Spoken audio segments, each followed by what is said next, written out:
All right, Palantir. Let's talk about it, guys. Stock's crushing it. Earnings are out. They crushed the earnings. What a beautiful sight to see. Well, maybe not so beautiful if you shorted the stock. If you're a bear, yeah, not so good for you. But man, us longs, we're loving this. Stock closed at $125, and now we're over $140 in the aftermarket. We actually hit $143 at one point. We were up over 13% at one point. Now we're up almost 12%. We have to break down, obviously, the earnings, where my head's at, the charts, what I'm doing now. So, guys, hit the like button. Make sure to subscribe. Follow along for more content, and let's dive into it. So, again, earnings are fresh off the press, and the stock is going nuts. We're going to dive deeper into it in this video. First of all, let's take a look at the headline numbers. Adjusted EPS for Q2 came in at 41 cents, which beat the 35 cents expected, as sales came in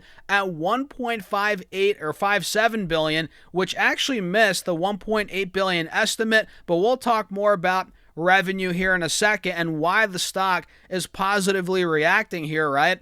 It has a lot to do with U.S. commercial revenue guidance, which they raised it for full year 26 in excess of $3.42 billion, and they raised their adjusted income from operations guidance to between $4.889 to $4.9 billion, and they raised their full year 26 adjusted free cash flow guidance to between $4.5 to $4.7 billion. And you guys have to realize stocks are forward-looking vehicles, right? Yeah, Palantir slightly missed on revenue, but in the grand scheme of things, they raised their guidance for free cash flow, right? Adjusted income from operations for full year 26 on both of those, and they raised their, revenue guidance. They now expect 2026 revenue to be in the range of 8.15 to 8.16 billion versus 7.73 billion. So all these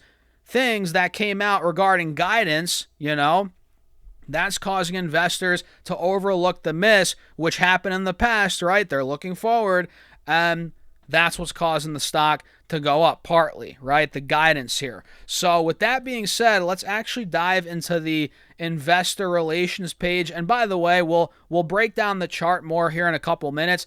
It's now breaking out to a multi-week high. We're well above these moving averages, but we're still under the critical 150 to 60 range of resistance. That point needs to break. We're not there yet, but who knows? We might be testing it pretty soon here, as software sentiment, like we mentioned in this morning's video, software sentiment is stabilizing. It's actually turning a bit bullish, and Palantir really hasn't done much over the last couple of weeks. This is why I'm not surprised we're getting this spike in the aftermarket. Didn't we actually call it out in the previous video, right? So Palantir, let me dive deeper into it so we can see some of these numbers, guys. Let me actually bring my head down here a little bit. There we go.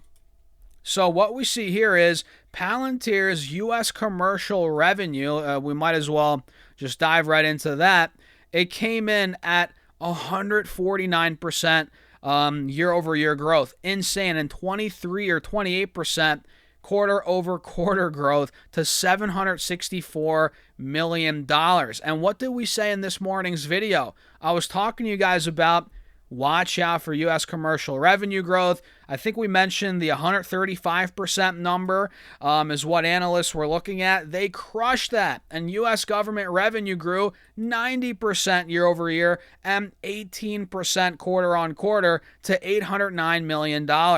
And revenue overall grew 93% year over year and 19% quarter over quarter to $1.93 billion, right? So they crushed it overall. And wait a second, revenue, did I read the wrong number on Thinkorswim? Wait a second, did they put the wrong number here? Sometimes they do screw that up. Wait a second.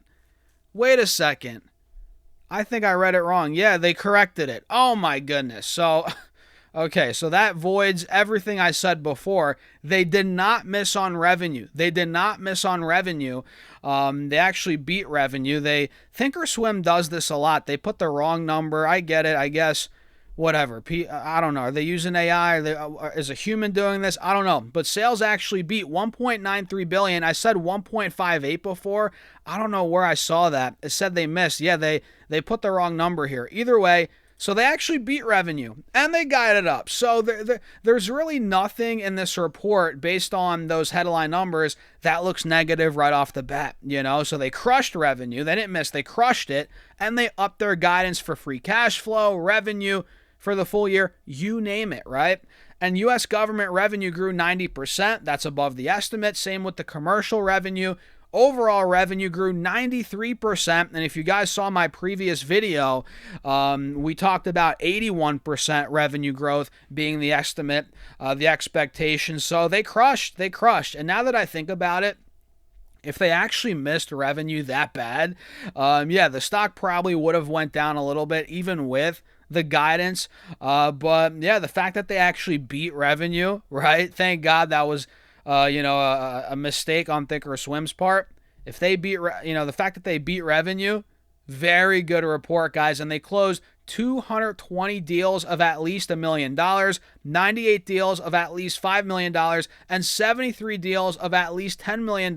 And they closed total contract value of $3.37 billion, up 49% year over year. And they closed a record-setting $2.13 billion of U.S. commercial TCV, up over 150% year on year, as U.S. commercial remaining deal value came in at $6.23 billion, up 124% year over year, and 27% quarter over quarter. GAAP income from operations came in at $912 million, representing a 47% margin. Adjusted income from operations of $1.19 billion, representing a 62% margin. Rule of 40 score of 155%. GAAP net income $1.06 billion, 55% margin. Cash from operations $1.21 billion, 63% margin on that. Same with adjusted free cash flow of $1.22 billion. That's a 63% margin, and the list goes on here, guys. Very good quarter out of Palantir. And look, the stock is not, the chart isn't pointing to a complete breakout here, but the fact that it was so suppressed heading into earnings, and I noticed in the option chain earlier, guys, it was skewing more bullish. And sentiment's changing. This is not surprising. The fact that we're seeing this type of spike in the aftermarket. And for the full year, we can see, we kind of already mentioned this, but they raised their revenue guidance. They raised their U.S. commercial revenue guidance to excess of $3.42 billion, representing a growth rate of at least 134%. And they raised their adjusted income from operations guidance, their adjusted free cash flow guidance, and they continue to expect GAAP operating income and net income in each quarter of this year. And for Q3, they're projecting revenue of $2.16 to $2.164 billion, adjusted income from operations of between $1.292 to $1.296 billion. So very good guidance out of Palantir for full year for Q3. Let's see what CARP had to say here. We can see demand for AI sovereignty has now been unleashed, right? And Palantir is the only company that has demonstrated it can transform tokens into actual economic value. Our customers trust us to provide them with maximal control over their operations, data, and decisions. Their competitive advantage should never become the training data for future models. This quarter was otherworldly. Our U.S. commercial revenue, which we covered, I'll say it again, grew 149% year over year. Our overall revenue grew 93% year over year, and our Rule of 40 score climbed to 155%. And the sovereign AI revolution makes us very optimistic about the future. And I'm excited too, man, being a shareholder here. And I believe in Alex Karp, man, and these numbers, they blew the streets estimates out the water, and I think they'll continue to do that for the time being. 93% overall revenue growth. There was a time where Palantir's revenue slowed. a couple years ago. You guys remember that? It got down to what, 30%, 40%? I mean, that's still great, but for where it was before that, it slowed down. I forget the exact figures, but oh boy, has it accelerated. It's back. It's back. We're now growing close to 100% year on year. Unbelievable quarter. And the stock now is, again, trading at 140. We're trying to break through this trend line. We're starting to. And I think overall, although it is overbought, RSI is screaming red, I think, okay, we might get a little pullback, whatever. But overall, this is setting us up for a move back to the 150-60 range. And I think this gap here could fill. If I show you guys this, take a look there. I think this gap right here could fill, which it has time and time again over the past couple of months. We've gotten down to 125, back up to 155.60, down to 125.30, back up to 155.60. I think it happens again here, especially as, again, sentiment's getting better in the software sector. Palantir just gave us their numbers. They were good. Cat's out of the bag. So, yeah, it might settle down. You know, it might cool off a little bit, but ultimately the trajectory is back towards the mid-hundreds for now. That's what I'm seeing. What do you guys think? So I don't want to go on and on in this video. Quick, snappy earnings update.